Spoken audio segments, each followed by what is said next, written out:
अल्हम्दुलिल्लाहि रब्बिल आलमीन वल आक़िबतु लिल मुत्तक़ीन वस्सलातु वस्सलामु अला सय्यिदिल अंबियाइ वल मुरसलीन व अला आलिहि व अस्हाबिहि त्वय्यिबीन अत्ताहिरीन अम्मा बअद फ़अऊज़ु बिल्लाहि मिनश शैतानिर रजीम बिस्मिल्लाहिर रहमानिर रहीम तिलकर रुसुल फ़द्दलना बअदहुम अला बअद मिनहुम मन कल्लमल्लाहु व रफ़अ बअदहुम दरजात सदक़ल्लाहुल अज़ीम क़ाल नबी सल्लल्लाहु तआला अलैहि व आलिहि वसल्लम अना हबीबुल्लाह वला फ़ख्र क़ाल अना अकरमुल अव्वलीन वल आखिरीन अल्लाह अला औ कमा क़ाल सल्लल्लाहु तआला अलैहि व आलिहि वसल्लम सदक़ल्लाह व सदक़ रसूलुल्लाह सल्लल्लाहु तआला अलैहि व आलिहि वसल्लम गौसे आज़म बमने बेसरू सामा मददे क़िबले दी मददे काबे ईमा मददे मीरा ए खुदा जुओ खुदा बीनो खुदा दा मददे बगिरदा बेबला उफ्ताद कश्ती ज़ईफ़ानो शिकस्ता रात पुश्ती बहक के ख्वाजे उस्मान हारून मदद कुन या मोइनुद्दीन चिश्ती मदद कुन या मोइनुद्दीन चिश्ती मदद कुन या मोइनुद्दीन चिश्ती अस्सलातु वस्सलामु अलैका या रसूल अल्लाह अस्सलातु वस्सलामु अलैका या नबी अल्लाह अस्सलातु वस्सलामु अलैका या हबीब अल्लाह व अला आलिका व अस्हाबिका या नूर अल्लाह सल्लल्लाहु तआला अलैका वसल्लम।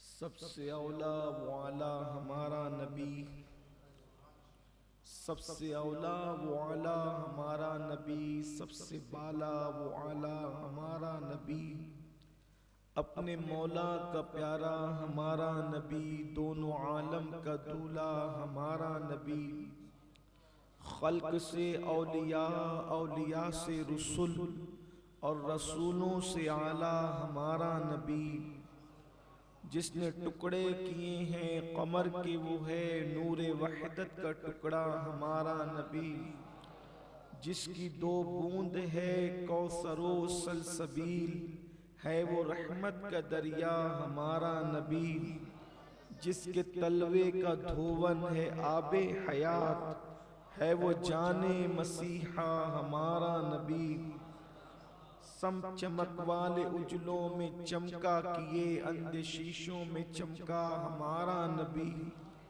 कौन देता है देने को मुँह चाहिए, देने वाला है सच्चा हमारा नबी, और गमज़दों को रज़ा मुश्ता दीजिए कि है बेकसों का सहारा हमारा नबी। हमारा ये हफ्तावारी इज्तिमा भी है और मिलादुन नबी सल्लल्लाहु अलैहि व आलिहि वसल्लम का ये आखिरी हफ्ता भी है, चूँकि पूरे महीने में किसी न किसी उन्वान के हवाले से हुजूर की सीरत पर गुफ्तगू होती है और मिलाद मुस्तफ़ा सल्लल्लाहु अलैहि वसल्लम का ये हफ्तावारी इख्तितामी इज्तिमा होने की वजह से आज हुजूर पाक सल्लल्लाहु अलैहि वसल्लम की अज़मत, बुजुर्गी और आपके खसाइस पर कुछ बातें पेश करने की सआदतें हासिल करनी है। मकसद ये है कि हुजूर अकरम सल्लल्लाहु अलैहि वसल्लम से हम सब की निस्बतें मजबूत हो जाए। इब्तिदा में शुरू में ये बात समझने की है कि दुनिया में कोई बंदा हो, कोई बंदा,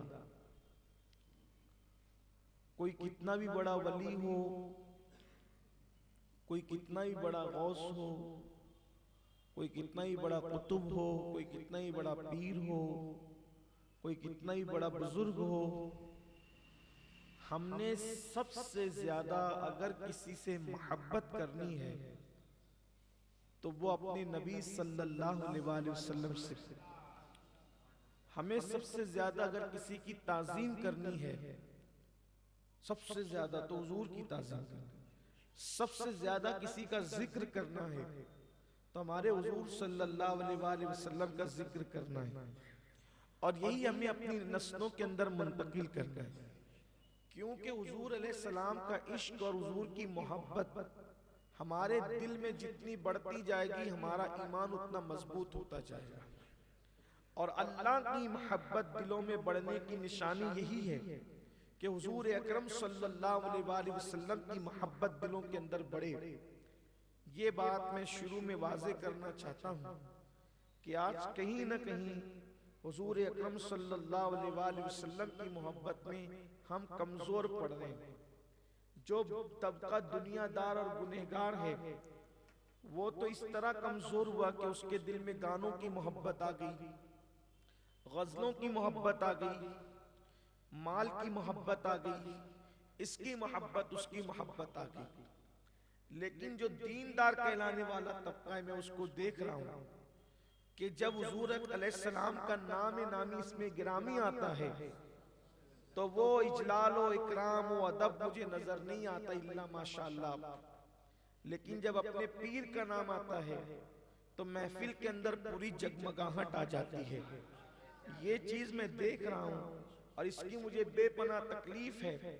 तो आप मुझे बताएं कि हमने नबी की वजह से पीर को माना कि पीर की वजह से नबी को माना? यानी आप खुद महफिलों के अंदर देखें कि जब नात शरीफ हो रही हो, पूरी नात हो जाए, सन्नाटा है, ऐसा लगता है जैसे सांप सूंघ गया हो। लेकिन जैसे ही पीर का नाम आया तो फिर नोट भी चलने लगती है, नारे भी लगने लगते हैं, हंगामा होने लगता है। तो आखिर आपने अहमियत किसको ज्यादा देनी है? मैं ये नहीं कहता कि आप अपने पीर से मोहब्बत न करें, आपको हक है, आप जितना चाहें करें, लेकिन सबसे ज्यादा मोहब्बत किसी से होगी तो वो अपने नबी से होगी। बल्कि हम जिसको भी चाहते हैं, सैयदना सिद्दीक अकबर को चाहते हैं तो अबू कहाफा का बेटा होने की वजह से नहीं चाहते, मुस्तफा जान रहमत का गुलाम होने की वजह से चाहते हैं।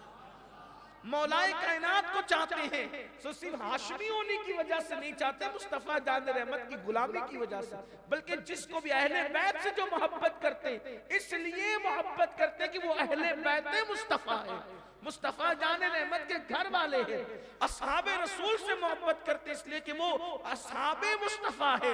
हत्ता कि नाले रसूल से मोहब्बत करते तो इसलिए करते हैं कि ये नाले मुस्तफा है सल्लल्लाहु अलैहि वसल्लम। तो हुजूर से मोहब्बत ज्यादा होनी चाहिए।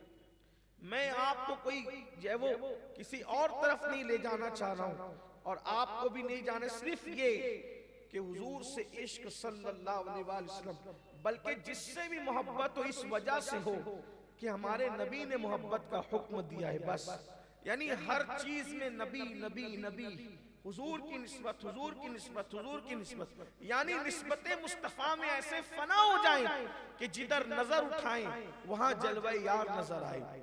तो आज हमने इस महफिल का इनेकाद जो हफ्तावारी इज्तिमा होता है इसलिए, तो आज इंशाअल्लाह तबारक व तआला हम मुताला करेंगे कि और अंबियाए किराम की शान और हमारे नबी की शान, दोनों की शान में फर्क क्या है। इसलिए कि आकाए करीम की शान जितनी बयान होगी, जितनी बयान होगी, दिल में उतना हुजूर का इश्क पैदा होगा, उतनी मोहब्बत रसूल पैदा होगी। और अपने नबी तो हैं ही ऐसे कि अल्लाह ने उन्हें ऐसी शान वाला बनाया है कि अगर दुश्मन भी उनकी जिंदगी को देखे तो दोस्त हो जाए, गुलाम बनने पर मजबूर हो जाए। अपने नबी की बड़ी शान है, लेकिन रोना इस बात का है कि हमने अपने नबी की ऐसी कदर नहीं की जैसा कि कदर करना चाहिए, ऐसा इश्क नहीं किया जैसा करना चाहिए। अल्लाह पाक के साथ फरमाता है, तिलकर रसूल फद्दलना बअदहुम अला बाद मिनहुम मन कल्लमल्लाह व रफ़अ बादहुम दराजात, के अल्लाह ने जो रसूल भेजे उनमें बास को बास पर फजीलत अता फरमाई। यानी रसूल तो फजीलत वाले, कोई रसूल कम दर्जे के नहीं है, रसूल फजीलत वाले, लेकिन उन फजीलत वालों में बाज लोग और फजीलत अफजलों पर अफजल है, अच्छों में अच्छे हैं, सच्चों में सच्चे हैं, सुच्चों में सुच्चे हैं, सुतरों में सुतरे हैं। ये है हुजूर अकरम सल्लल्लाहु अलैहि वसल्लम की वो जमात जो हुजूर से पहले आई, उनके लिए फरमाया कि हमने उनको एक दूसरे पर फजीलत अता फरमाई। और अब किसी की शान का तस्करा हो रहा है, इंतहाई शान किसी की बयान हो रही। मिनहुम मन कल्लमल्लाह, इनमें से बाज वो है जिनसे अल्लाह ने कलाम किया। अब कलाम किनसे किया बात समझ में आती है, इसलिए कि मशहूर है पूरी उम्मत में कि किनसे अल्लाह तबारक व तआला ने कलाम किया। तो कलाम किनसे किया? हजरत मूसा अलैहि, इसीलिए तो वो कलीम कहलाए, कलाम करने वाले कलीम कहलाए। तो अल्लाह ने बाज वो है जिनसे इनमें से कलाम किया। और फिर अब जब महबूब की बारी आई, यानी हजरत मूसा अलैहि सलाम की बारी आई, तो उनका इंतहाई दर्जा लोगों को बता दिया कि ये इंतहाई दर्जा, इनकी शान का एंड ये है कि अल्लाह ने उनसे कलाम किया। हालांकि वो बहुत बड़ी बात, अल्लाह क्यों ही किसी से आम बंदे से कलाम नहीं करता, लेकिन उनसे कलाम किया। तो लेकिन जब महबूब की बारी आई तो वरफ़अ बादहुम दराजात, और बाज वो हैं जिनको दर्जों बुलंद किया। दराजात फरमाया जमा कसरत कसेगा आता है कि दर्जों बुलंद किया, दर्जों बहुत बुलंद किया, बहुत बुलंद किया। अब कितना बुलंद किया, ये बुलंदी को अल्लाह ताला ने बयान नहीं फरमाया। और फिर महबूब से कहलवा दिया कि आप कहें अपनी शान बयान करें। तो हुजूर ने फरमाया अना हबीबुल्लाह, कि मैं अल्लाह का हबीब हूं, मैं अल्लाह का हबीब हूं। हुजूर अकरम सल्लल्लाहु अलैहि वसल्लम ने कहा कि मैं अल्लाह का हबीब हूं। और बात यह है कि जिस वक्त अरबी जबान में तर्जुमा किया जाता है अरबी इबारतों का, तो उसमें नहवियों के और सरफियों के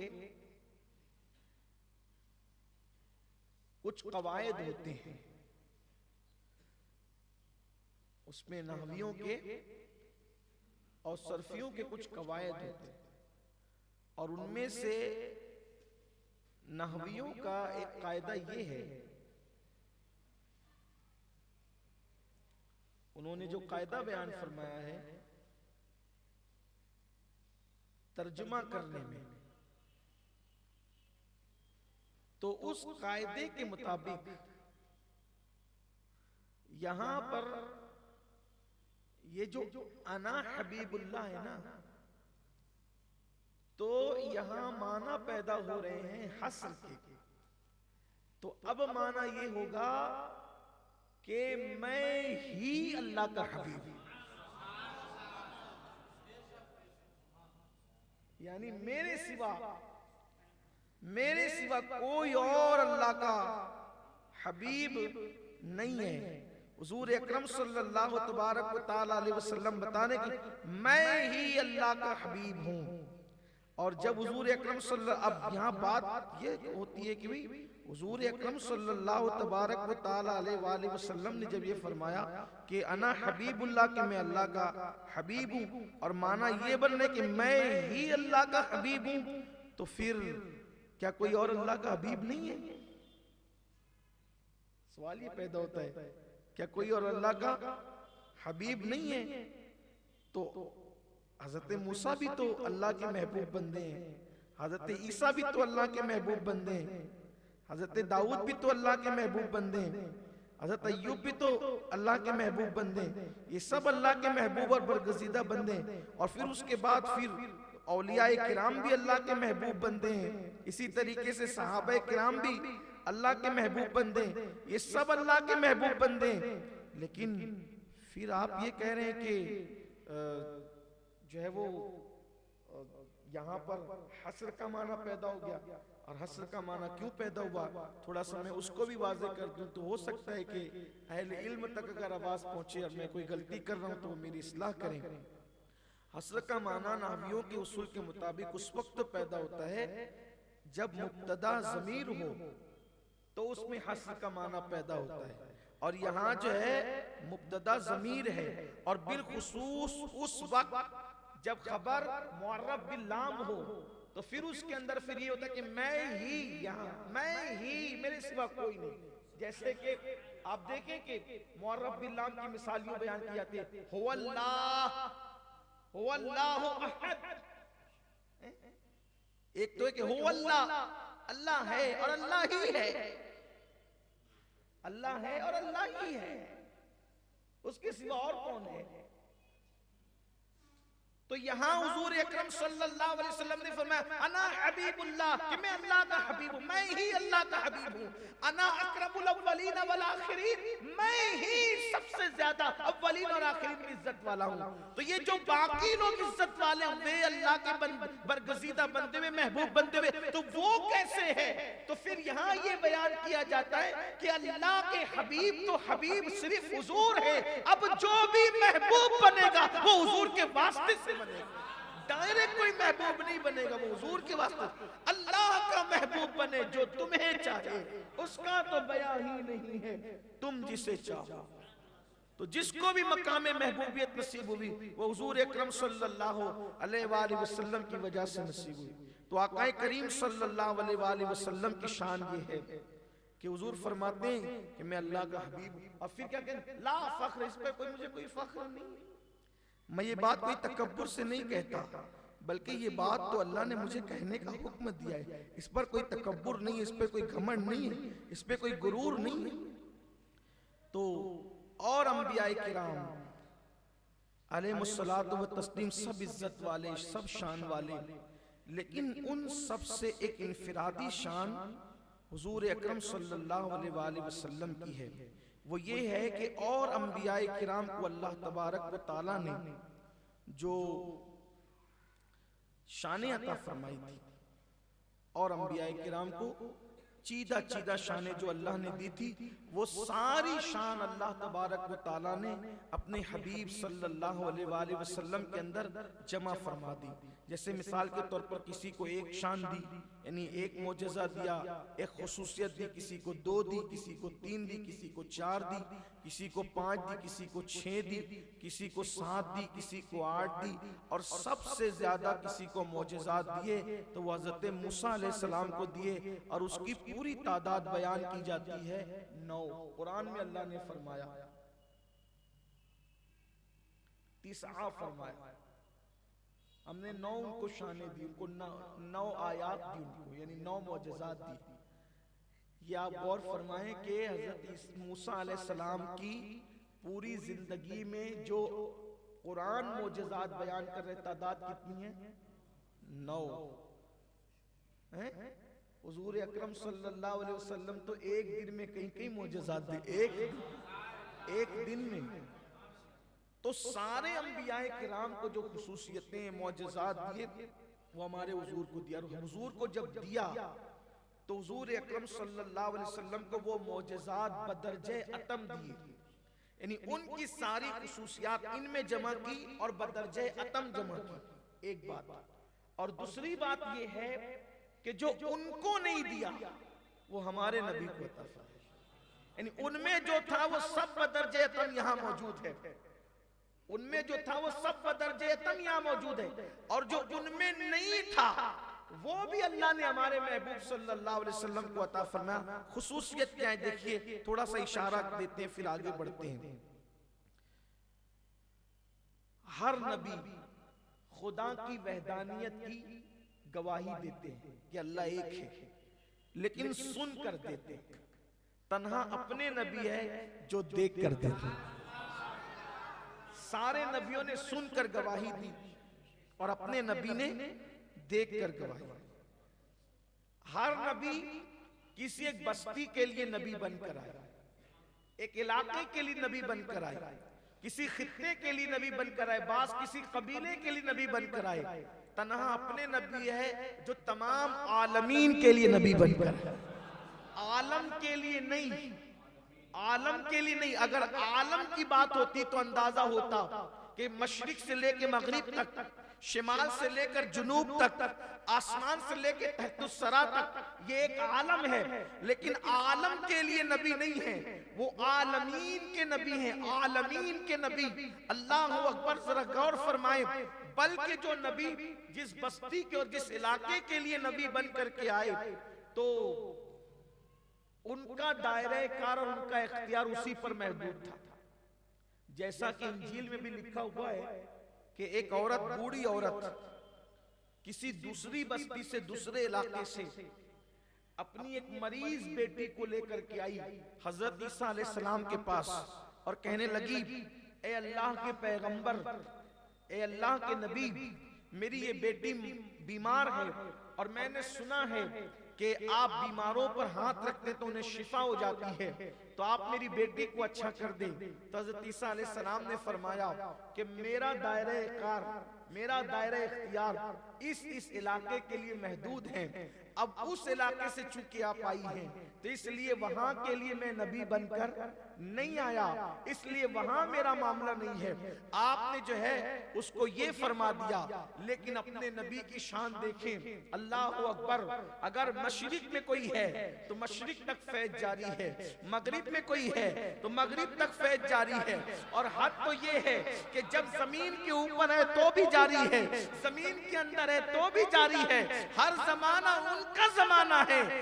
ये रब फरमाया, महबूबा जमाने सारे तेरे हैं, फर्श वाले अरश वाले दीवाने सारे तेरे हैं, फर्श से अर्श तक उन्हीं की धूमें हैं, उन्हीं की शानें हैं। बल्कि आपने मुझसे इससे पहले भी ये सुना है कि एक रिवायत जो पितरस की है कि पितरस नाम का वो फरिश्ता जब विलादत इमाम हुसैन के मौके पे शिफा मांगने के लिए आया तो हुजूर अलैहिस्सलाम ने ये नहीं फरमाया कि मैं जमीन का रसूल हूं, आसमान तक मेरी रसाई नहीं है, बल्कि उस आसमान वाले को भी मुस्तफा जान रहमत में शिफा अता करके बेइज़्निल्लाह ये बता दिया कि जैसे जमीन में इख्तियार में है वैसे आसमान भी अल्लाह ने मेरे इख्तियार में अता फरमाया। तो हुजूर अलैहिस्सलाम किसी बस्ती के लिए, खित्ते के लिए, कबीले के लिए नहीं, बल्कि अल्लाह ने तो उनके लिए फरमाया, वमा अरसलनाका इल्ला रहमतल लिल आलमीन। देखो यहाँ पर आलमीन दो जगह नजर आते हैं। अल्हम्दुलिल्लाहि रब्बिल आलमीन, सारी खूबियां उसको है जो तमाम आलमीन का रब है। और हुजूर के लिए कहा, वमा अरसलनाका इल्ला रहमतल लिल आलमीन, हमने आपको तमाम आलमीन के लिए रहमत बनाकर भेजा। अब आलमीन लोगों के समझ में नहीं आता तो इतना लोग समझ लें कि अल्लाह ने अपने को रब्बुल आलमीन कहा, महबूब को रहमतुल लिल आलमीन कहा, तो वो जिस चीज का रब है उस चीज के मेरे नबी नबी हैं। अल्लाह ने उनको नबी बनाकर भेजा। फिर फरमाया, यानी तीसरी खुसूसियत ये है कि और अंबियाए किराम की उम्मतें जहां पर इबादत करती थी तो वो इबादत कहीं भी नहीं कर सकते थे, अपने इबादत खानों में जा करके वो इबादत करते थे। अगर इबादत का वक्त हो जाए तो इबादत खानों में जाना पड़ता था।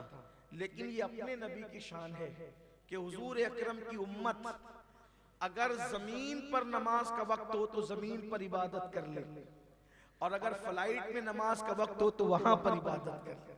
यानी कि उनकी इबादत, उनकी उम्मत के लिए इबादत के लिए कोई जो है वो खास जगह नहीं, यानी मस्जिद में कोई आकर इबादत करे तो उसको अल्लाह तबारक व तआला उसका अजर बढ़ा देता है। लेकिन ये नहीं किसी इबादत के लिए खास मस्जिद ही जाना पड़े, घर में वक्त इबादत हो और नहीं निकल सकते घर के बाहर तो घर ही में इबादत हो, प्लेटफॉर्म पर वक्त आ जाए तो प्लेटफॉर्म पर इबादत हो, एयरपोर्ट पर वक्त आ जाए तो एयरपोर्ट पर इबादत हो। ये फजीलत किसकी बुनियाद पर है? ये फजीलत मुस्तफा जान रहमत की बुनियाद पर है। बल्कि हमने तो लोगों को कहा कि हजरत इब्राहीम अलैहिस्सलाम ने जहां कदम रखा, जिसे मकाम इब्राहीम कहते, कदम रखा और पत्थर पर निशान आ गया, तो हजरत इब्राहीम अलैहिस्सलाम के कदमों की बरकत की हुई कि कुरान कहता है वत्तखिज़ु मिन मकाम इब्राहीम मुसल्ला, हजरत इब्राहीम कदम रखे तो 2 गज जमीन मुसल्ला बन जाए, और मुस्तफा जान रहमत मस्जिद पे कदम रखे तो अल्लाह पूरी रूए जमीन को मस्जिद बना दे, सजदे की जगह बना दे। ये अपने नबी सल्लल्लाहु, वहां 2 कदम जहां है वही 2 गज जमीन मुसल्ला है, और यहाँ पर पूरी जमीन को हुजूर के कदमों की बरकत से नमाज की जगह बना दिया गया। अब पता चला जब कदम इब्राहीम और कदम मुस्तफा बराबर बराबर नहीं, इसलिए कि दोनों के कदम में फर्क है। उनके कदम से उतनी जगह मुसल्ला बनती है, उतनी जगह मुसल्ला बनती है जितनी जगह पे कदम है वो 2 गज जमीन, और इनके कदम की बरकत, कदम रखे कहाँ है और कहां कहां तक मस्जिद बन गई। यानी यूं कह ले, कहां खोले हैं गेसु यार ने, खुशबू कहां तक है, कहां खोले हैं गेसु यार ने, खुशबू कहां तक है। तो ये अपने नबी सल्लल्लाहु अलैहि वसल्लम की खुसूसियत है। फिर उसके बाद अल्लाह तबारक व तआला ने हजरत आदम अलैहिस्सलाम को बड़ी शान अता फरमाई।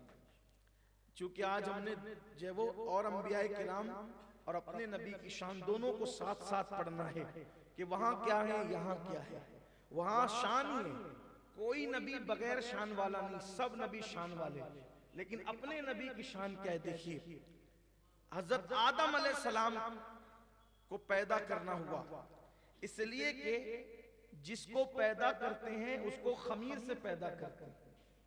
खमीर मतलब जिससे इंसान बनता है, खमीर से पैदा करते हैं। तो आदम अलैहिस्सलाम को भी खमीर से पैदा किया, खमीर बनाया, और हमारे हुजूर अलैहिस्सलाम को भी खमीर से पैदा किया। हालांकि उनकी हकीकत तो उनका रब जानता है, उनकी एक शान नूर भी है, एक शान बशर भी है, हकीकत अल्लाह उनकी जानता है, क्योंकि हुजूर ने खुद फरमाया कि मेरी हकीकत को मेरे रब के सिवा कोई नहीं जानता। तो अब हजरत आदम अलैहिस्सलाम को बनाना है, तो बनाया कहाँ की मिट्टी से, जहां पर आदम अलैहिस्सलाम दफन होने वाले थे। और हुजूर अलैहिस्सलाम का खमीर भी कहां से लिया, जहां हुजूर अलैहिस्सलाम दफन होने वाले थे। दफन तो हुजूर को होना ही था ना, आखिरी आरामगाह तो बननी थी। हजरत आदम अलैहिस्सलाम की भी आखिरी आरामगाह बननी थी। लेकिन अब दोनों के खमीर के लिए फर्क क्या है, यही बात है। देखो अपने नबी की शान, खमीर आदम बनाने के लिए जमीन से हिस्सा उठाया जाता है। खमीर आदम बनाने के लिए मिट्टी जमीन से उठाई जाती है, हिस्सा जमीन से उठाया जाता है, और फिर वो मिट्टी जन्नत में ले जाई जाती है।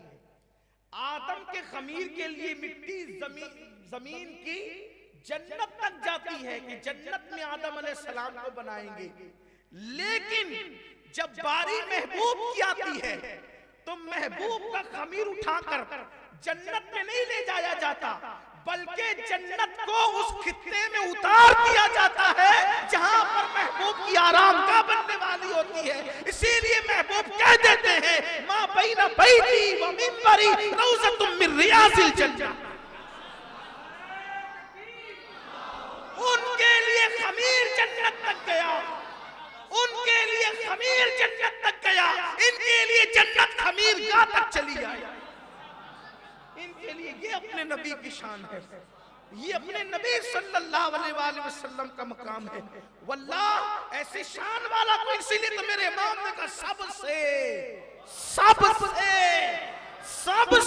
औला वो आला हमारा नबी, सबसे बाला वो आला हमारा नबी, सबसे औला वो आला हमारा। देखिए ये इंतहा क्या शान है, और लेकिन ये शान की इंतहा नहीं है, ये तो सिर्फ हम बस बढ़ते जा रहे हैं, बोलते जा रहे हैं। इंतहाई शान तो उनका मौला जानता है। जब इब्तिदा की, भाई ये पैदाइश की बात है, जब दुनियावी जाहिरी जिंदगी की इब्तिदा का ये हाल है, तो फिर इब्तिदा तो ऐसी है, इंतहा खुदा जानता, और इंतहा खुदा ही जानता है, कोई नहीं जानता। फिर दूसरी बात कि आदम अलैहिस्सलाम को बनाया, तो आदम अलैहिस्सलाम को बनाने के बाद उनके इकराम और इजलाल और तकरीम के लिए फरिश्तों को हुक्म दिया, आदम को सजदा करो। क्या कहा? आदम को अलैहिस्सलाम सजदा। लोग जान जाए मेरा आदम क्या है, मेरा खलीफा क्या है। इन्नी जाइलुन फिल अर्द खलीफा का ना, मेरा खलीफा क्या है, लोगों को पता चल जाए। और पहले ही दिन आदम अलैहिस्सलाम को सजदा करवाया। हालांकि इमाम राजी ने इससे पर्दा भी उठाया, फरमाया कि वो सजदा तो दर हकीकत नूरे मुस्तफ़ा को था, लेकिन चले वो इश्क की बात है, जाहिरी माने पर ही गुफ्तगू कर लेते हैं, क्योंकि अहले जाहिर भी दुनिया में रहते हैं, तो वो तो इश्क वाले तो महबूब की फजीलत हर जगह ढूंढ ही लेते हैं। लेकिन अहले जाहिरी के माना में देखते चले जाएं कि फरिश्तों को कहा कि आदम को सजदा करो। क्यों? हजरत आदम की इज्जत। अब आदम की इज्जत अलैहिस्सलाम ये है, फरिश्ते सजदा करते हैं, महबूब की इज्जत क्या है? अब दोनों की तरफ आइए, देखिए। आदम अलैहिस्सलाम की इज्जत के इजहार के लिए सजदा, और महबूब की इज्जत और तकरीम के इजहार के लिए दुरूद। वहां फरिश्तों से सजदा करवाया, यहां फरिश्तों से दुरूद पढ़वाया। लेकिन अब फर्क क्या है? फर्क क्या है? सजदे से बड़ी शान दुरूद की है, सजदे से बड़ी शान दुरूद की है। तो वहां सजदा करवाया, यहां दुरूद पढ़वाया। लेकिन फर्क क्या है? सजदे के लिए एक मुतय्यना मुद्दत थी कि इतने टाइम से इतने टाइम तक सजदा करना है। सजदा किया, पहले नहीं थे सजदे, फिर किया, फिर उठा लिया। लेकिन महबूब पे दुरूद पढ़वाया, वक्त नहीं रखा, क़यामत तक पढ़ते रहे। हत्ता के हबीब क़यामत में आएंगे, हत्ता के हबीब क़यामत में आएंगे, तो भी फरिश्ते उनको अपने जुलू में लेकर दुरूद पढ़ते हुए आए। ये शान है। फिर दूसरी खास बात, जब फरिश्तों को हुक्म दिया उसजुद लि आदम, आदम को सजदा करो, तो साथ में खुद नहीं थे, साथ में खुद नहीं थे।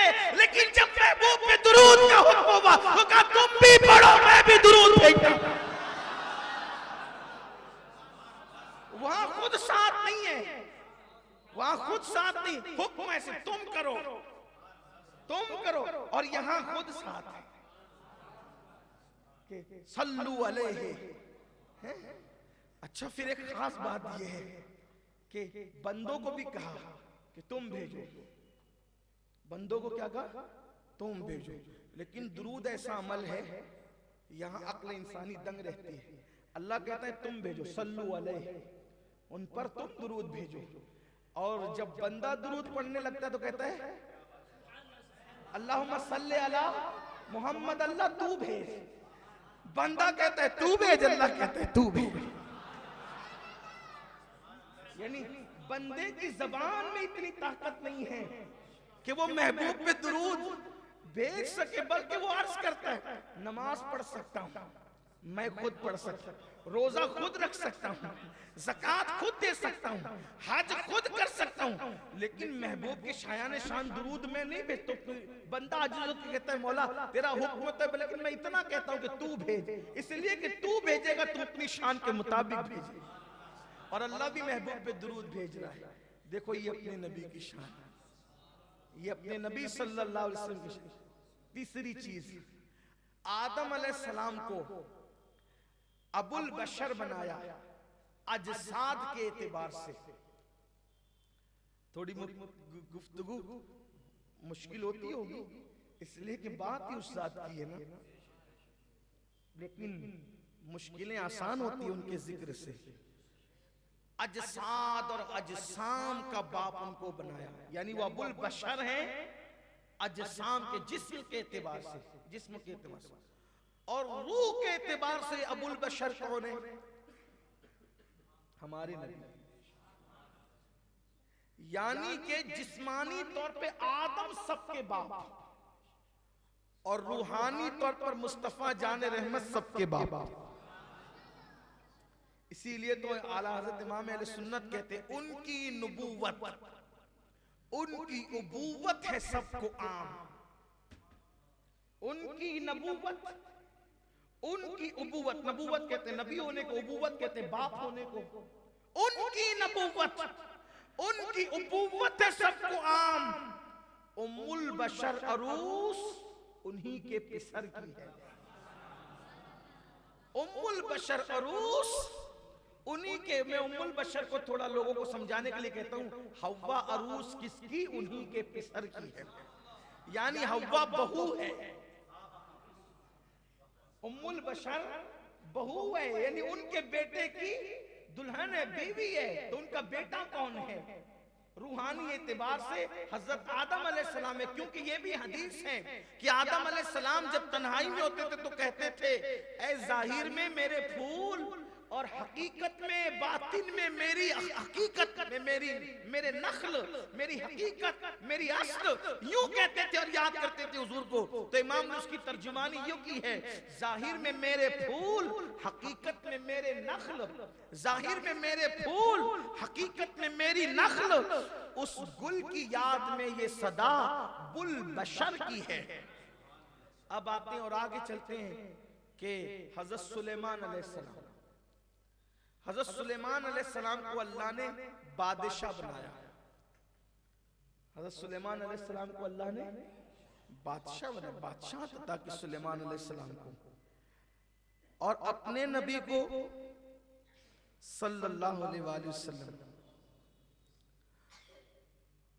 उनको दी बादशाहत, और अपने प्यारे नबी सल्लल्लाहु अलैहि वसल्लम को बादशाहत भी दी और फक्र भी दिया। हालांकि हुजूर हमारे बादशाह नबी, उन्होंने कहा कि मैं बादशाह नबी होने को पसंद नहीं करता, मैं तो बंदा पसंद होने को पसंद करता हूँ। एक टाइम खाऊं एक टाइम भूखा रहूं, ये एक दिन खाऊं एक दिन भूखा रहूं। लेकिन अगर हकीकत की नजर से देखें तो ये ममलकत इस्लामिया रियासत मदीना की बागडोर किसके हाथ में थी? हुजूर अकरम सल्लल्लाहु अलैहि वसल्लम क्या। और अगर हुकूमत की बात देखी जाए तो शर्क से लेके गर्ब तक हुकूमत किसकी? बल्कि वो बादशाह हैं, शहंशाह हैं, कौन इनकार कर सकता है? बल्कि सुलेमान अलैहिस्सलाम को तो जो बादशाहत मिली है वो सिर्फ जमीन की बादशाहत मिली है, लेकिन अपने नबी की शान ये है कि वो तो आसमानों में भी हुकूमत रखते हैं, जमीन में भी हुकूमत रखते हैं। इसीलिए तो फरमाया, मेरे दो वजीर जमीन में हैं, दो वजीर आसमानों में हैं। जो दो वजीर जमीन में हैं, एक का नाम अबू बकर है, एक का नाम उमर है। जो दो वजीर आसमानों में है, एक का नाम जिब्रील है, एक का नाम मिकाईल है। अब आप मुझे बताएं, जिसकी हुकूमत जहां रहती है उसका वजीर वहीं रहता है। तो जमीन पे हुकूमत थी तो जमीन के वजीर हुए, आसमान पे हुकूमत हुई तो आसमान के वजीर हुए। ये तो हजरत यूसुफ अलैहिस्सलाम को भी हुकूमत मिली, हजरत दाऊद अलैहिस्सलाम को भी हुकूमत मिली, हजरत सुलेमान अलैहिस्सलाम को भी। लेकिन आका की हुकूमत की जो शान है वो और जगह नहीं है। फिर सुलेमान अलैहिस्सलाम का लश्कर जो था, अब जरा सुनते जाइएगा, कुछ कहूंगा कुछ नहीं कहूंगा, लेकिन समझना, जरा तवज्जो करना। सुलेमान अलैहिस्सलाम का जो लश्कर था वो जिन्नात थे, सिपाही।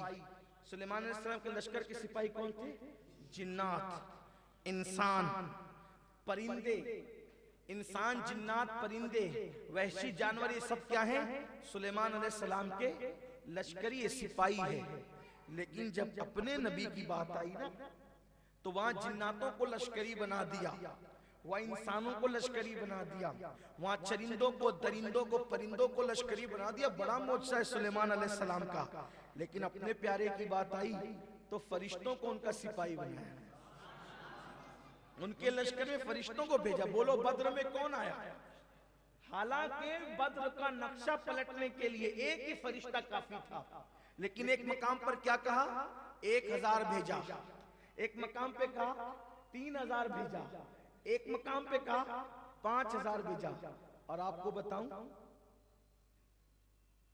आपको बताऊं, मुंजिलीन कहने के बाद भी बात खत्म नहीं की, बल्कि क्या कहा, फरिश्तों तुम चलो महबूब के सिपा बनने के लिए, लश्करी बनकर महबूब के सहाबा की मदद करने के लिए। हबीब तलवार लेकर मैदान में आया, तुम सब चल कर के लड़ो। और फिर साथ में ये भी कहा, इन्नी माकुम,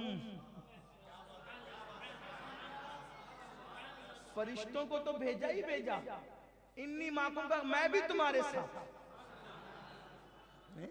मैं भी इन्नी माकुम, मैं भी तुम्हारे साथ हूं। ये शान सिर्फ मुस्तफा जान रहमत की, हुजूर अलैहिस्सलातु व तस्लीम किसी को ये शान नसीब नहीं हुई। फिर सुलेमान अलैहिस्सलाम को परिंदों की बोलियां सिखाई। सुलेमान अलैहिस्सलाम परिंदों की बोलियां जानते थे, और अपने नबी परिंदों की बोलियां तो जानते ही थे, लेकिन हुजूर परिंदा बोलता है। सब मजहब के लोग, सब मसलक के लोग, सब मकतबे फिक्र के लोग जानते हैं कि परिंदा बोलता है। चिड़िया चहचहाती है, बोलती है, जबान है तो बोलती है। मैना मैना मैना करती है ना, कुछ तो माना है उसके, समझने वाले समझते हैं। पपीहा पी पी कहती है। हजरत बेदम शाह वारसी और अमीर खुसरो के अंदाज में कहें तो वो पपिया पी पी अपने यार को पुकारती हैं। यानी कि हर परिंदे की, चरिंदे की, दरिंदे की बोली है, क्योंकि उनके मुंह में जबान है। वो अल्लाह ने सुलेमान अलैहिस्सलाम को परिंदों की बोलियां सिखाई, और अपने नबी को पत्थरों की आवाज सुनने का अल्लाह तबारक व ताला ने मलका अता फरमाया। हुजूर अलैहिस्सलाम फरमाते हैं कि मैं, मुस्लिम शरीफ की हदीस है कि मैं उस पत्थर को अभी तक पहचानता हूं जो ऐलान नबूवत से पहले मुझ पर दुरूद व सलाम पढ़ता था। अब यहाँ एक मसला और हल हो जाता है, एक मसला यहाँ और हल हो जाता है। कुछ लोग कहते हैं कि नबी को 40 साल के बाद नबूवत मिली। 40 साल पहले तो वो खुद नहीं जानते थे कि वो नबी है कि नहीं है, ये बात कही जाती है, बड़े झगड़े इस पर है। तो मुस्लिम शरीफ में हदीस है, चूंकि सहीह सित्ता में, अब मैं लोगों से पूछता हूँ कि ये कैसी अजीब बात है कि जिसको नबूवत देनी थी उसको ही नहीं जान, जिसको नबूवत दी उसको ही नहीं बताया कि आप नबी हैं, और पत्थर को बता दिया कि ये नबी है। तो फजीलत आप किसकी साबित कर रहे हैं? और एक खास बात, फिर अपने नबी की शान भी यहाँ बढ़ती। देखो कोई नबी की शान घटा नहीं सकता, जो घटाने जाएगा ना फिर वो बढ़ी जाएगी। तो मुखालिफ ने क्या कहा, मुनकिर ने क्या कहा कि 40 साल के बाद नबूवत मिली, लेकिन सही मुस्लिम की वजह से उसको मानना पड़ता है कि अल्लाह के रसूल ने फरमाया कि ऐलान नबूवत से पहले, देखो हमारा ईमान ये कि वो नबी कब थे, नबी कब बने, ये तो अल्लाह ही जानता है। उन्होंने खुद कहा अलैहिस्सलातु व तस्लीम कि आदम और हव्वा पानी और मिट्टी के दरमियान की मंजिलें तय कर रहे थे, उस वक्त भी मैं नबी था, जब भी मिली नहीं तब भी था।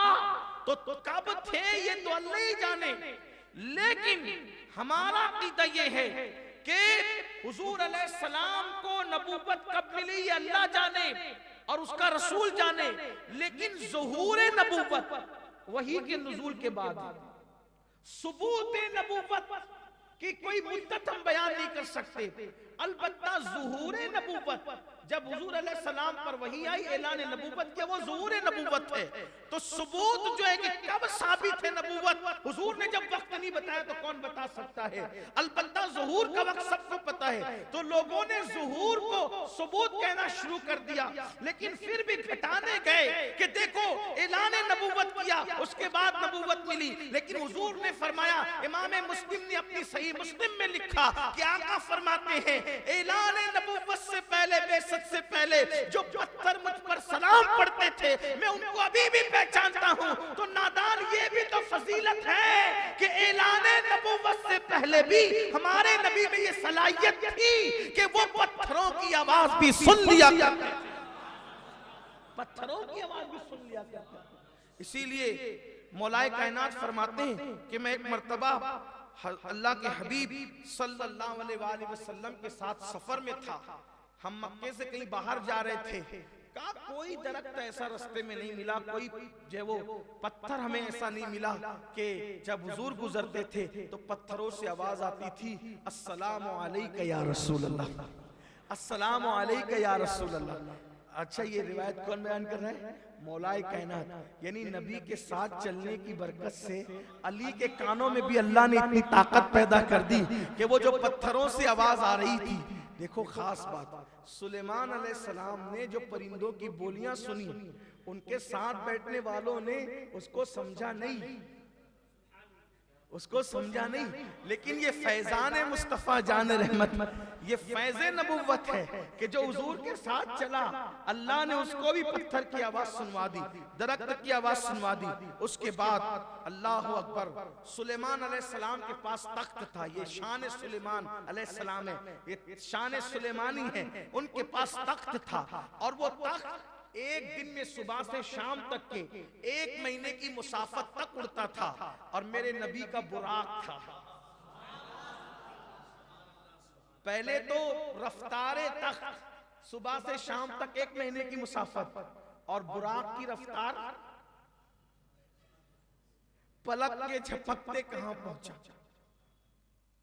और फिर सुलेमान अलैहिस्सलाम का बुराक जमीन पे उड़ता, सुलेमान अलैहिस्सलाम का तख्त जमीन पे उड़ता था, और अपने नबी का बुराक आसमानों में भी परवास करता। सुलेमान अलैहिस्सलाम लश्कर में जा रहे हैं, 3 मील के फासले से, 3 मील, अगर आज के हिसाब से उसका अंदाजा लगाएं तो 3 मील होता है 4.5 किलोमीटर। 3 मील के फासले से सुलेमान अलैहिस्सलाम ने चूंटियों की आवाज, चूंटी की आवाज सुनी।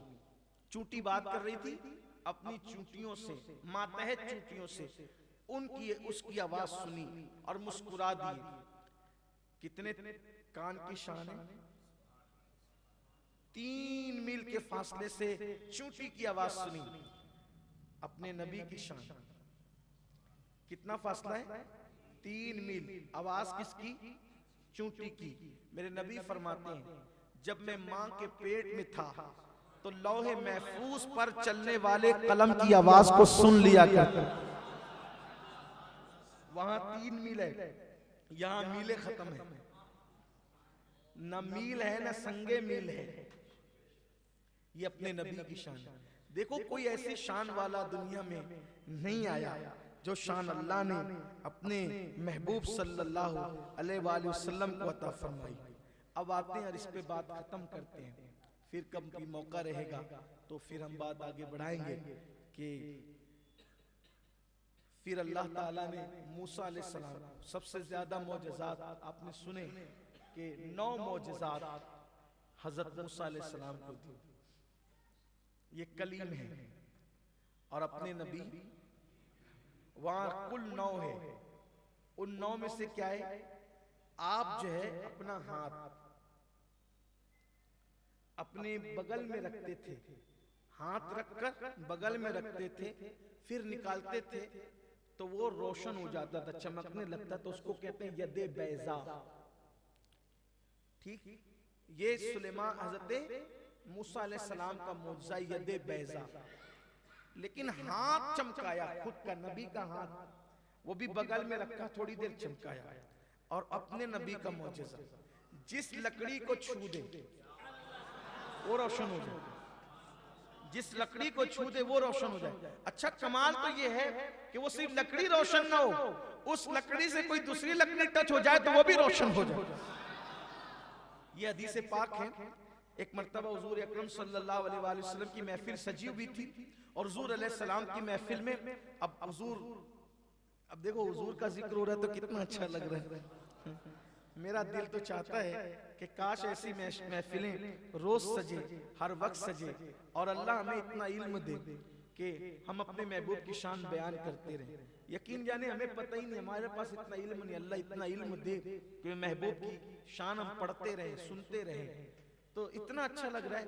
जब हुजूर खुद बोलते होंगे, कहा जाता है कि जब आका गुफ्तगू करते थे ना, कलाम करते थे, तो ऐसा लगता था जैसे मोतियां झड़ रहे हैं, हुजूर के लबों से जैसे फूल झड़ गए और सुनने वाले की तबीयत ही नहीं भरती थी, दिल चाहता था हुजूर बोलते रहे, हम सुनते रहे।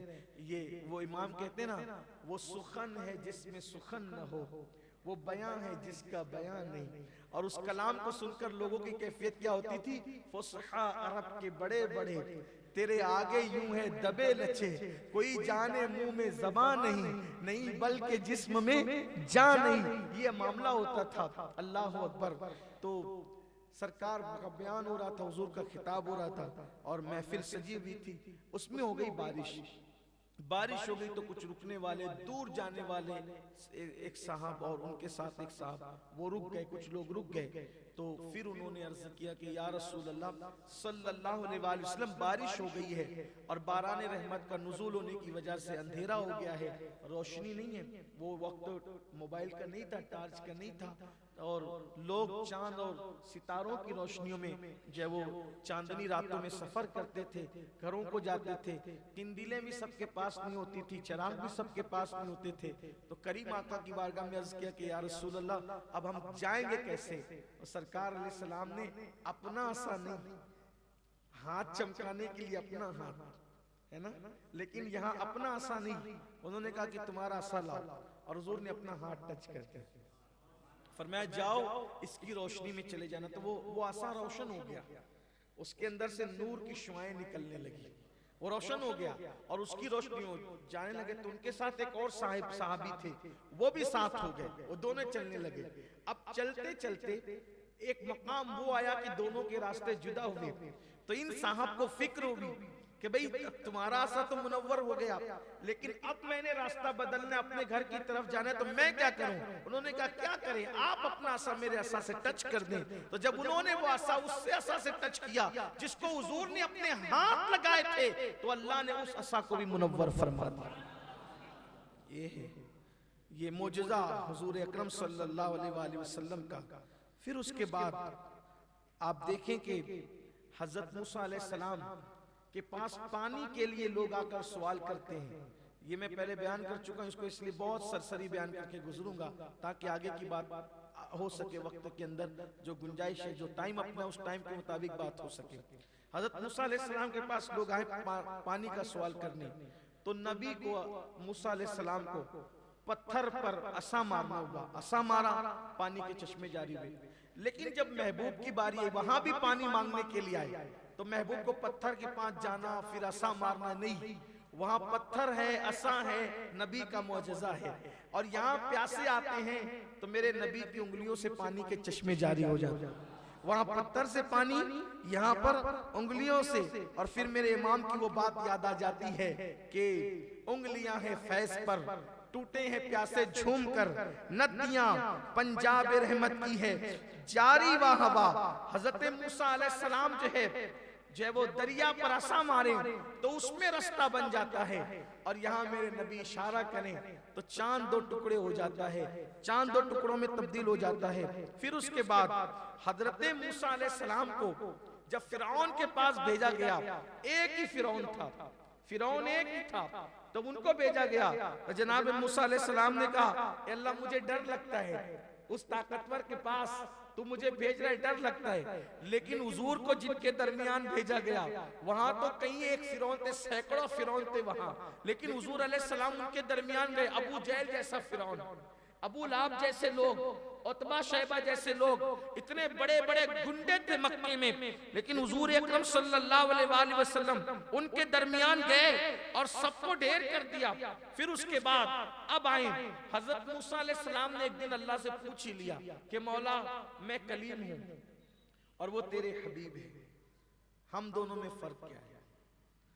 हजरत मूसा अलैहिस्सलाम ने पूछा, वो कलीम है, वो हबीब है और मैं कलीम हूं। कलीम मतलब कलाम करने, वो हबीब, दोनों में फर्क क्या है? इसका मतलब मूसा अलैहिस्सलाम को भी इस बात का ख्याल था कि फर्क है, कितना है ये पूछा, लेकिन इतना तो ख्याल था कि फर्क है। वो कलीम होकर सोचते हैं कि फर्क है, वो कलीम होकर सोचते हैं कि फर्क है, इसीलिए तो पूछा कि उनमें मुझमें फर्क क्या है। यानी नबी होकर भी अकीदा यह है कि फर्क है। और अगर कोई उम्मती कहे कि मैं उनकी तरह वो मेरी तरह, तो मैं समझता हूं कि उसके दिमाग में भी खलल है और उसके ईमान में भी खलल है। ये बात कोई गुस्से गर्मी की नहीं है, ये हकीकत है कि मूसा कलीम कह रहे हैं, अल्लाह वो हबीब मैं कलीम, क्या फर्क है। अब अल्लाह ताला खुद बयान फरमाता है, हदीस पाक है जिसको अपने अल्फाज के जामे में आपके सामने पेश कर रहा हूं कि अल्लाह ताला खुद बयान करता है कि मूसा आज तुमने कहा ना कि कलीम और हबीब में फर्क क्या है, तो सुनिए कलीम और हबीब का फर्क ये है कि कलीम 40 दिन तक अपना घर बार छोड़कर, अपनी अहलो अयाल छोड़कर, अपनी कौम छोड़कर वादिये मुकद्दस में आता है और तूर के दामन में 40 दिन तक इबादत करता है। कलीम कितने दिन तक? 40 दिन तक। 40 दिन तक रोजे रखे, 40 दिन तक नमाजें पढ़े, और उसके बाद जब 40 दिन तक इबादत कर चुके तो फिर एक मर्तबा नहीं, इतनी इबादत करके, इतना इतिकाफ करके, इतने मुकद्दस मकाम पर आकर एक मर्तबा नहीं बल्कि 9 मर्तबा कहे कि मैं तुझे देखना चाहता हूं, और रब कह दे लन तरानी, तुम नहीं देख सकते। ये कलीम है। और हबीब वो है कि वो सर से लेकर पैर तक चादर तान कर अपने वो चचाजाद बहन के घर में आराम करते हैं, सोते हैं, तो जिब्रील को 70,000 फरिश्तों के साथ भेज करके कहा जाता है जा पहले कदम चूमना, और कदम चूम कर कहना अल्लाह तेरा मुश्ताक है, तुझे याद फरमा रहा। ये हबीब है। कलीम 40 रात और 40 दिन तक इबादत करके एक झलक मांगे तो मना कर देते हैं, और हबीब सो रहा हो तो उठा कर जगा कर कहते हैं कि हम तेरे मुश्ताक हैं। और मुश्ताक में भी जो हदीस के अल्फाज आए ना, वो कद के साथ आए हैं कि जरूर जरूर मुश्ताक है प्यारे हम तेरे, जिसका मुश्ताक जिसका रब है, तुम ऐसी जनाब हो हैं जहां अल्लाह को इश्तियाक है। तो कहा कि कलीम वो है और हबीब ये है। फिर फरमाया अल्लाह अकबर, क्या बात बयान की है। अल्लाह अल्लाह कहते हैं कि मूसा कलीम अलैहिस्सलातु व तस्लीम को अगर किताब लेनी हो तो तौरात पर आए। मूसा कलीम को किताब लेनी हो, तौरात लेनी हो किताब, तो तूर पर आए। कहाँ आए? तौरात लेने के लिए तूर पर आए। तूर पर आए, किताब ले जाएं। ये कलीम है। और हबीब को किताब लेनी हो कहीं आने की जरूरत नहीं, महबूब जहां है वही किताब जारी है। जहां महबूब है वहां किताब जारी। महबूब सफर में, किताब सफर में। महबूब हदर में, किताब हदर में। महबूब ऊँटनी की पीठ पर है तो किताब भी ऊँट की पुटनी की पीठ पे जा रही है। महबूब हिरा में है तो किताब भी हिरा में जा रही है। हत्ता के महबूब आयशा के बिस्तर पर है तो किताब वहां भी बिस्तरे आयशा पे जा रही है। यानी कि हजरत कलीम की शान ये है कि वो दूर जाकर किताब ले, और यहाँ किताब जो है मुस्तफा जान रहमत जहां जहां हो वहां वहां पहुंचे। ये हबीब की शान है। और अब अपने ज़ौक़ के मुताबिक कहूं, मूसा अलैहिस्सलाम ने भी 2 शहरों में अपनी जिंदगी बिताई। एक हिजरत से पहले मिस्र में और हिजरत के बाद शाम में। लेकिन तौरात की बात सूरतें शामी नहीं हुई और बात सूरतें मिस्री नहीं हुई। हजरत मूसा की यहाँ भी हिजरत है, हिजरत से पहले हिजरत के बाद। बात सूरतें मिस्री नहीं, बात सूरतें शामी नहीं। लेकिन कुरान की बात सूरतें मक्की और बात सूरतें मदनी। अब लोग कहते हैं जो मक्के में उतरी वो मक्की, जो मदीने में उतरी मदनी। मैंने कहा नहीं, बात ये नहीं है। इसलिए कि मुफस्सिरीन का सही तर्क कौल ये है, मुफस्सिरीन का सही तर्क कौल ये है कि जो हिजरत से पहले उतरी वो मक्की है, और जो हिजरत के बाद मक्के में भी उतरेगी तो वो मक्की नहीं है बल्कि मदनी है। जैसे ये आया करीमा अल यौम अकमलतु लकुम दीनकुम व अतममतु अलैकुम नेमती व रदीतु लकुम अल इस्लाम दीना, तमाम मुफस्सिरीन का इत्तेफाक है इब्न अब्बास से लेके साहिब नईमी तक कि ये आयत करीमा हज्जतुल वदा के मौके पर जो है मैदान अरफात में उतरी है, लेकिन कोई इसको मक्की नहीं कहता, सब इसको मदनी कहते हैं। यानी हिजरत से पहले मक्की, हिजरत के बाद सारी सूरतें मक्के में उतरी, अरफात में उतरे, हुनैन में उतरे, ताइफ में उतरे, जहां वाजन में उतरे, जहां उतरे वो सब मक्की कहलाई। हिजरत के बाद भी जो है वो मक्की नहीं बल्कि मदनी कहलाई। मक्के में उतरने के बाद भी, मक्के के इर्द गिर्द में उतरने के बाद भी, हिजरत के बाद जो सूरतें जो आयतें नाजिल हुई वो मक्की नहीं बल्कि मदनी कहलाई। राज क्या है? क्या राज है? वजह यह है जब तक नबी ने हिजरत नहीं की थी तब तक नबी मक्की थे, हिजरत कर ली तो फिर नबी मदनी हो गए। अल्लाह ने कहा प्यारे तुझसे प्यार इतना है, जब तक तू मक्की था हमारा कलाम भी मक्की, जब तू मदनी हो गया हमारा कुरान भी मदनी हो गया। इंजील की बात सूरतें जय वो अल्लाह अकबर, लाहमी और शामी और बैतुल मुकद्दसी ये सब नहीं है कि फिलिस्तीनी नहीं है, हालांकि वो सब शामी का इलाका था। ये सिर्फ आपको समझाने के लिए कह रहा हूं, मगर ये अपने नबी की शान है। तो अल्लाह ने कहा मूसा ये फर्क है कि कलीम और हबीब का फर्क आपने पूछा है, ये फर्क है। फिर उसके बाद कलीम छठे आसमान पे खड़े होकर बार बार महबूब को तकता है और हबीब ला मकाम पे आकर खुदा को तकता है। ये कलीम हबीब में फर्क है।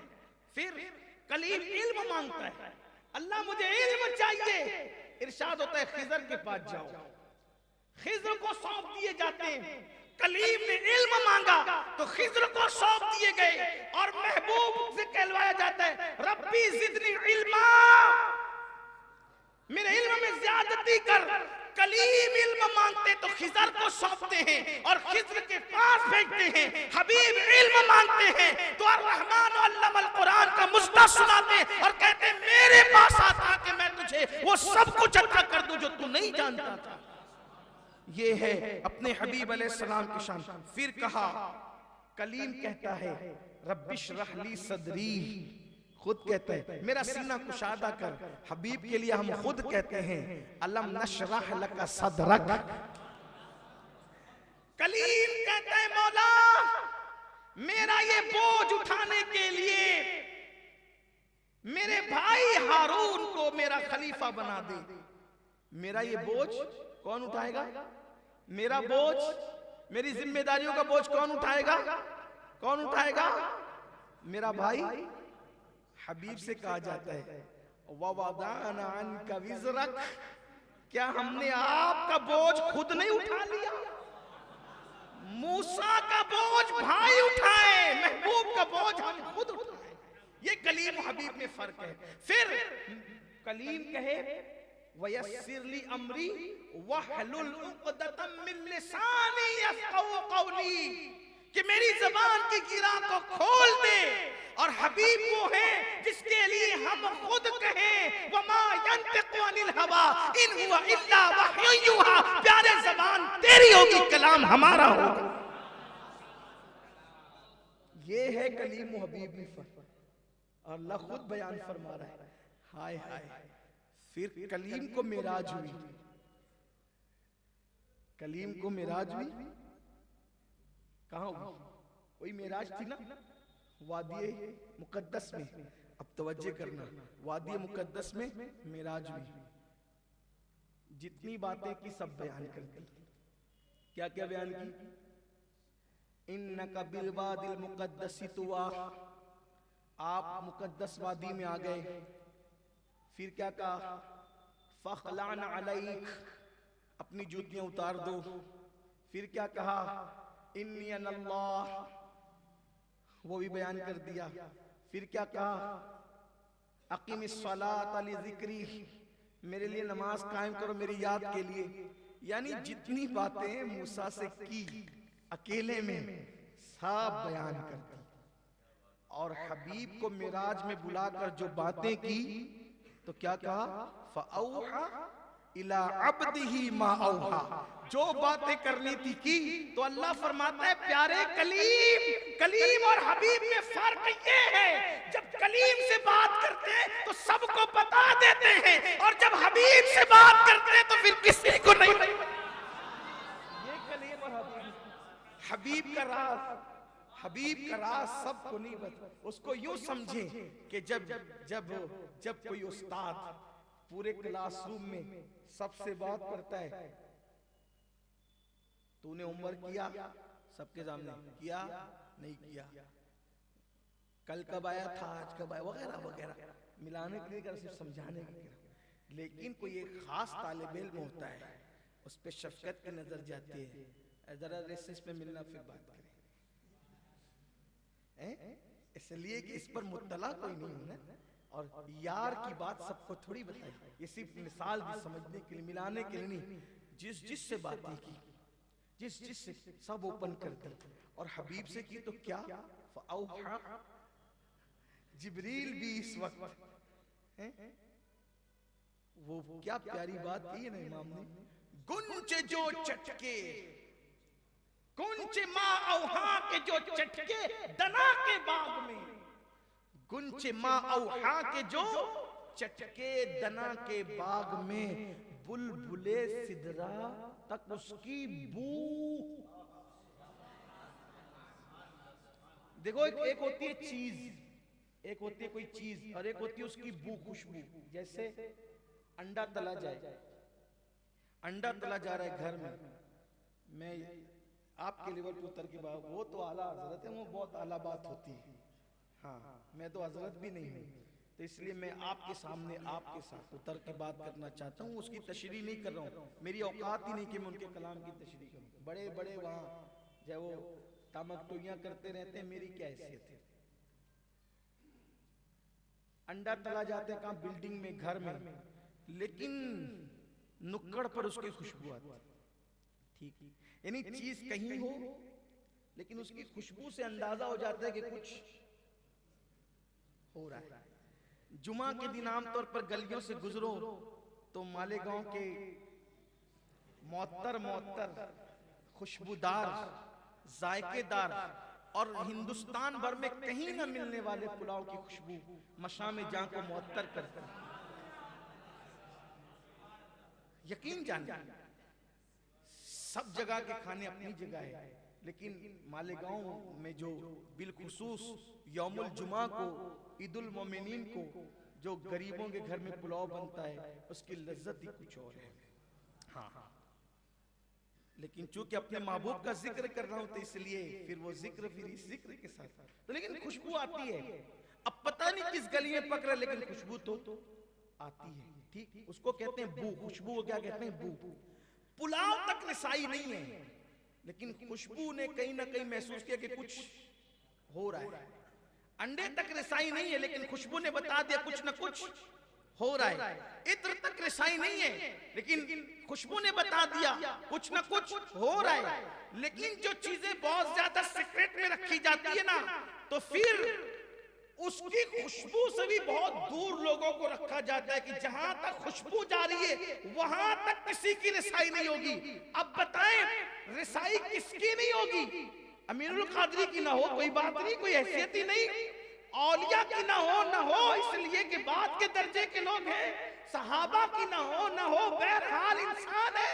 लेकिन अल्लाह अकबर, महबूब से जब बात करते हैं, हजरत मूसा से बात किया, हर कसो नाकस के सामने बयान कर दिया किताब में लाकर, लेकिन जब महबूब से बात किया तो फिर किस शान से किया।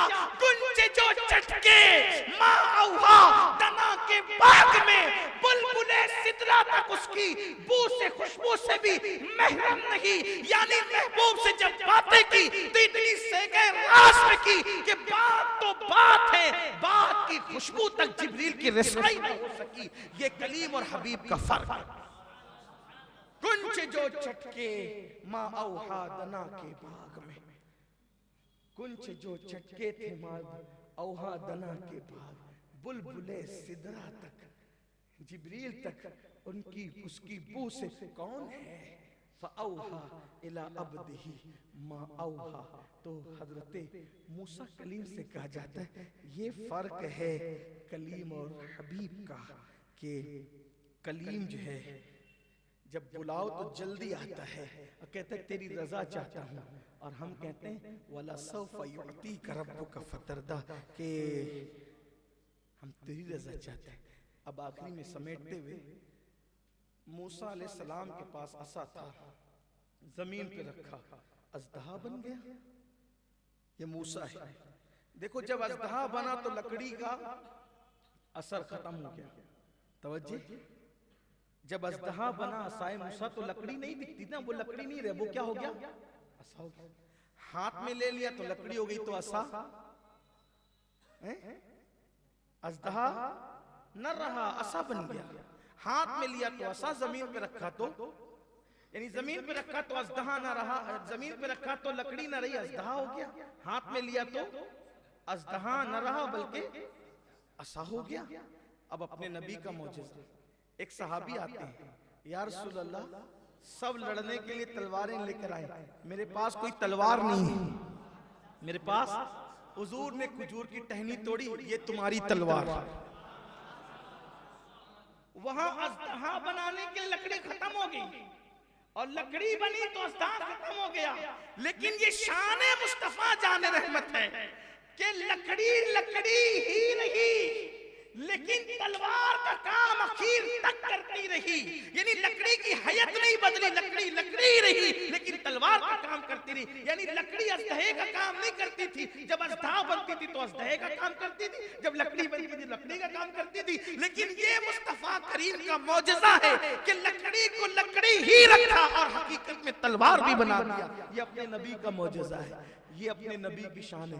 अब आखिर में दो जुमले कहकर बात खत्म करूं, हालांकि बात खत्म नहीं हो सकती। मेरे इमाम कहते हैं तेरे तो वस्फ ऐबे तनाही से है बरी, हैरान हूं मेरे शाह मैं क्या क्या कहूं तुझे, और कह लेगी सब कुछ उनके सना खां की खामोशी, चुप हो रहा ये कह के मैं क्या क्या कहूं तुझे। आखिरी दो मिसरे अभी इख्तिताम पे पढ़ना है, दो जुमलों के बाद पढ़ेंगे। हजरत इब्राहीम अलैहिस्सलाम को मेराज कराई, सारे जमीन और आसमान दिखाएं। तवज्जो फरमाएं, एक पत्थर पे खड़ा किया, कहा देख लो मेरी बादशाह। तो हजरत इब्राहीम अलैहिस्सलाम पत्थर पे खड़े होकर क्या देखा, अर्श से लेकर तहतुस सरा तक। इब्राहीम को पत्थर पे अलैहिस्सलाम खड़े करके अर्श से तहतुस सरा तक दिखा दिया, और नबी को अर्श पे खड़ा करके, इन्हें पत्थर पे खड़ा करके अर्श ता फर्श दिखाया, उन्हें अर्श पे खड़ा करके अर्श ता फर्श दिखाया। जहां इब्राहीम अलैहिस्सलाम की निगाह जाती है वहां मुस्तफा जान रहमत के कदम जाते हैं, जहां निगाहे इब्राहीम जाती है वहां।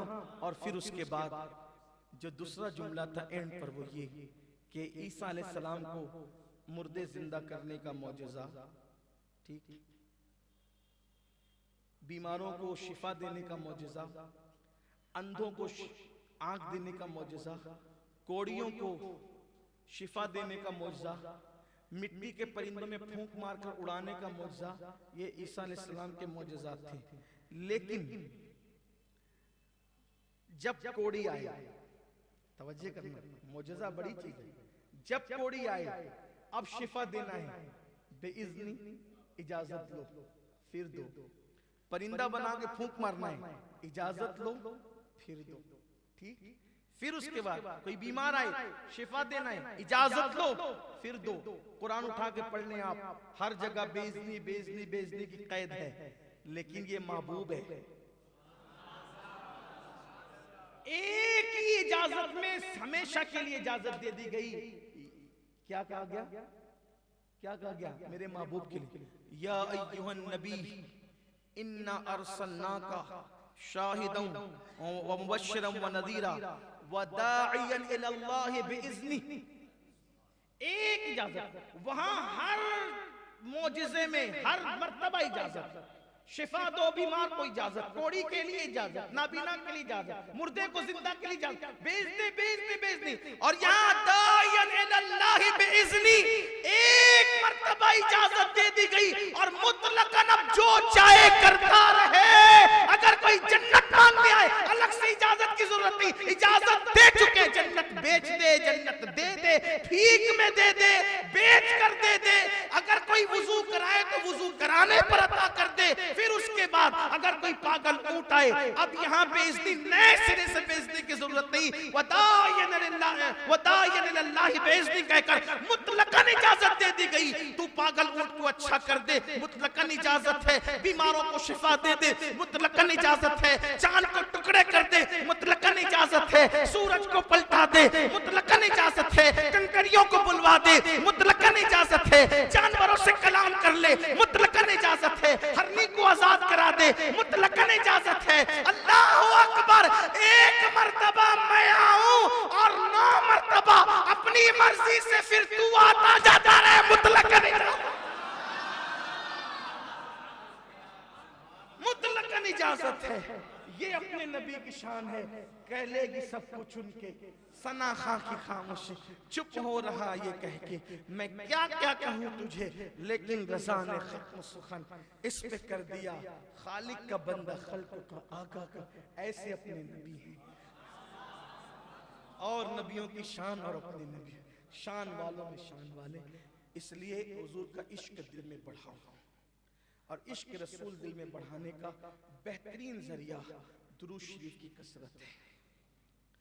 कम से कम रोजाना सोने से पहले या 24 घंटे में भी कभी भी 313 मरतबा दुरूद शरीफ। सबसे मुख्तसर दुरूद है सल्लल्लाहु अलैहि व आलिहि वसल्लम। क्या पढ़ोगे? कि हुजूर ने फरमाया कि मुझ पे अकेले दुरूद न पढ़ा करो, जब भी दुरूद पढ़ो तो मेरी आल के साथ पढ़ा करो। हाँ, तो नाकिस दुरूद नहीं पढ़ना, बल्कि हुजूर के पूरे हक में सल्लल्लाहु, बोलो सल्लल्लाहु अलैहि व आलिहि वसल्लम, सल्लल्लाहु 313 मरतबा पढ़ोगे। सिर्फ 5 मिनट में 313 मरतबा दुरूद शरीफ हो जाएगा। और इंशाअल्लाह इस दुरूद शरीफ की बरकत यह है, जो 313 बार दुरूद शरीफ पढ़े, मरने से पहले पहले वो रसूल पाक का दीदार भी करेगा। इसलिए इश्क रसूल बढ़ाने के लिए दुरूद शरीफ पढ़ें। दूसरी बात, हुजूर की जो सुन्नतें हैं उस पर अमल करें। तीसरी बात, तिलावत कुरान कसरत से करें। और चौथी चीज, जो नात खां बामाना और मोतबर शोरा के कलाम पढ़ते हैं, उनको अकेले में बैठ करके हुजूर का तसव्वुर करके सुने, दिल में इंशाअल्लाह इश्क़ रसूल पैदा होगा।